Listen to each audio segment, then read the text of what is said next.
में और 2 हवाले की इशाक डार पहुंचे बांग्लादेश में। वहां तो लोग कह रहे हैं पहले 1971 के नरसंहार के लिए माफी मांगो। उधर मरियम नवाज 27 लोगों का डेलीगेशन लेकर पहुंची हैं।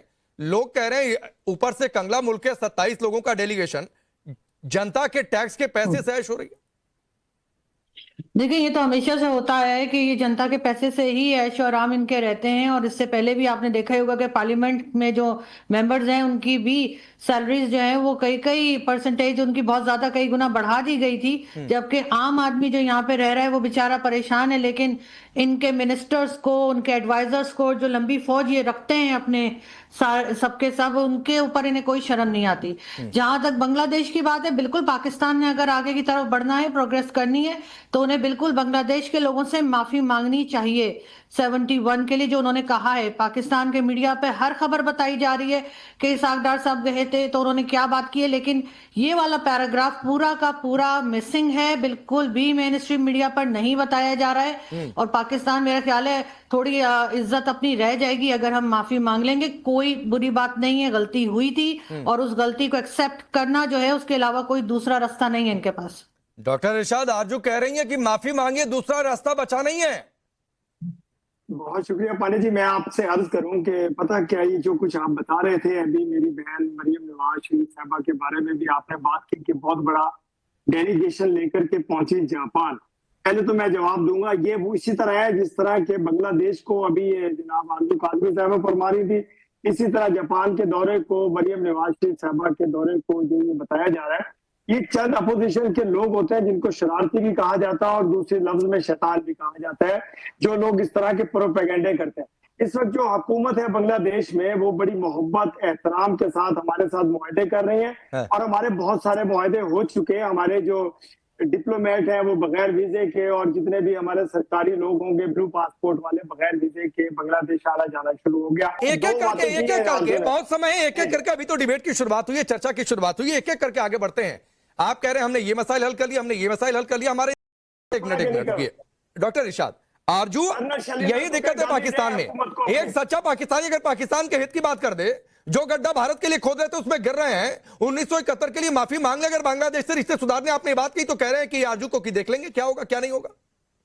आरजू झूठ बोलती है। देखिए मेरी बात, कैन आई से समथिंग? देखिए, अगर झूठ बोलने के ऊपर सिंह निकलते ना तो ये डॉक्टर इरशाद 12 सिंगा होते इस वक्त। लेकिन मैं ये जरूर कहूंगी कि पाकिस्तान अगर माफी मांगता है तो उससे हमारी कोई बेइज्जती नहीं होगी, हमारे टर्म्स ठीक ही होंगे। और ये रिपोर्ट में है कि बांग्लादेश ने माफी मांगने को कहा है, ये कोई मैं नहीं कह रही है, मैंने नहीं रिपोर्ट तैयार की है। बांग्लादेश में ये तो कह रहे हैं कि नहीं साहब हमने तो सब कुछ अच्छा कर लिया, सब कुछ अच्छा कर लिया, बांग्लादेश से ये हो गया वो हो गया। उधर बांग्लादेश का विदेश मंत्रालय कह रहा है पहले माफी मांग लो फिर देखेंगे। बहुत बहुत धन्यवाद राकेश पांडे भाई, और भारत से जो यहाँ जो पैनलिस्ट है सबको मेरे तरफ से नमस्कार, और आरजू काजमी को भी हमारे तरफ से नमस्कार। देखिए, ये जो इसाक अहमद खान साहब, ये जो इसाक अहमद खान साहब है, ये बहुत नेक इंसान है। पिछले साल किसी टेलीविजन चैनल पे आके उन्होंने इकरार की, आरजू काजमी जी भी उस प्रोग्राम में थे, मैं भी था।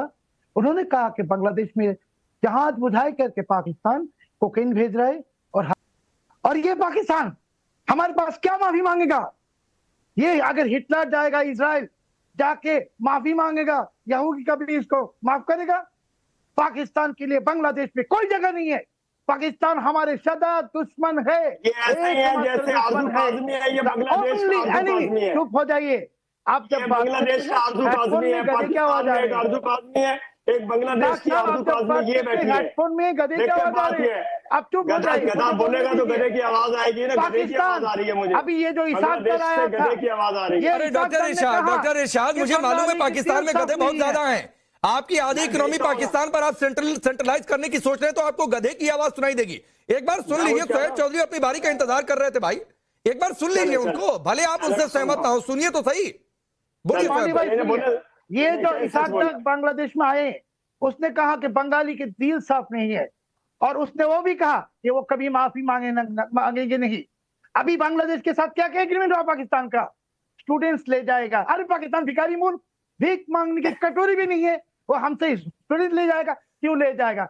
ISI रिक्रूटमेंट ये आईएसआई रिक्रूट करना चाहते हैं हमारे छात्र लोगों को। जैसे पिछले साल पाकिस्तान के जो आका है अमेरिकी डीप स्टेट, उसके साथ मिलकर बांग्लादेश को बर्बाद किया, और भी बर्बाद और भी तबाही करने के लिए पाकिस्तान को तो उन्होंने उन लोगों ने कब्रिस्तान बना ही दिया। पाकिस्तान कब्रिस्तान है, अभी बांग्लादेश को कब्रिस्तान बनाने की कोशिश में है। मगर मैं इसाक दर साहब को और ऐसे जैसे पाकिस्तानी बेलाश पाकिस्तानी है सबको कहना चाहता हूँ, पाकिस्तानी की कोई जगह बांग्लादेश में नहीं है। ठीक है, इनको समझ में नहीं आ रहा है कि मुल्क कंगाली में जा रहा है, कोई भीख देने को तैयार नहीं है, कोई कर्ज देने को तैयार नहीं है। 27 लोग का डेलीगेशन लेकर चल दिया। नहीं देखिए, बिल्कुल जो भी गवर्नमेंट आए पाकिस्तान में उसने हमेशा अपने खर्चे बहुत बढ़ाए हैं, चाहे उनके डेलीगेशंस जाते हों, चाहे उनके अपने पाकिस्तान में रहकर खर्चे हों, हमेशा से बढ़ाए गए हैं, कभी भी इन लोगों ने कम नहीं किए। तमाम जो टैक्स वगैरह या किसी किस्म की परेशानी है वो सिर्फ आम पब्लिक के लिए, इन लोगों को कोई फर्क नहीं पड़ता। अभी भी अगर इनसे बात करें तो ये कहेंगे जी इनको बड़ा दर्द है गरीबों का, जबकि गरीबों का ही खून चूस चूस के ये लोग पार्लियामेंट तक पहुंचते हैं और किस तरह से जाते हैं ये भी सभी को पता है कि जब इमरान खान की बारी होती है तो शहबाज शरीफ आ जाते हैं, और जब नवाज शरीफ की बारी होती है तो इमरान खान आ जाते हैं, और कोई कुछ बोलने वाला नहीं है। जहां तक बांग्लादेश की बात की जा रही है तो ये बिल्कुल रिपोर्ट है कि उन्होंने लेटर दिया है, उन्होंने कहा है पाकिस्तान से माफी मांगने के लिए भी, और पार्टीशन के टाइम पे जो पाकिस्तान की तरफ फंड्स रहते थे वो फंड्स भी उन्होंने कहे आप चुप रहिए, मैं आपके टाइम पे नहीं बोली हूँ, लेट मी कंप्लीट, वो भी उन्होंने मांगे। उन्होंने कहा जो पाकिस्तानी इधर रह गए बांग्लादेश में उनको भी आप वापस ले जाइए। और आप हसन निसार साहब को सुनिए, आप हमारे यहाँ के सीनियर जर्नलिस्ट एक्टिविस्ट को सुनिए, आपको पता लगेगा कि 71 से पहले हमने क्या आरजू मेरे दो सवाल हैं, छोटा छोटा मैं जवाब चाहूंगा, फिर उसके बाद आगे बढ़ जाऊंगा। पहली बातचीत, इतना लंबा चौड़ा काफिला तो लोग कह रहे हैं कि शहबाज भी शायद लेकर नहीं जाते हैं कि खर्चे कुछ कम कर लें, नवाज शरीफ भी शायद लेकर नहीं जाते। सोशल मीडिया पर बड़ी चर्चा चल रही है कि मरियम इसलिए लेकर जा रही है क्योंकि आसिम मुनीर का हाथ है, भाई ले जाओ खर्चे करो, खजाना खुला है मरियम नवाज के लिए, ऐसा है क्या?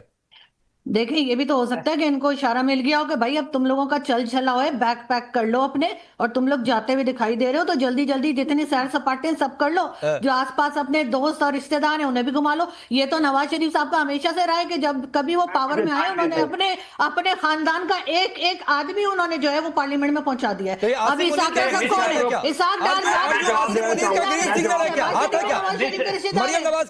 मरियम नवाज शरीफ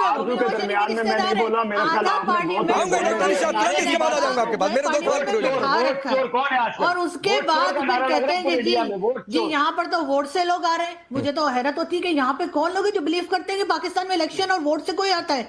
ये तमाम के तमाम लोग लाए जाते हैं, बिठाए जाते हैं, और ये आप लोग अच्छे से जानते हैं पाकिस्तान में वोट का या इलेक्शंस का कोई मतलब नहीं है, खामखा ही पैसा जाया करते हैं। इनको तो वैसे अनाउंस कर देना चाहिए। आरजू दूसरा सवाल, जापान प्रधानमंत्री मोदी भी जाने वाले हैं। आप हमसे जुड़ा रहना चाहते हैं तो कृपया वीडियो को लाइक कीजिए, शेयर कीजिए और सब्सक्राइब कीजिए। धन्यवाद।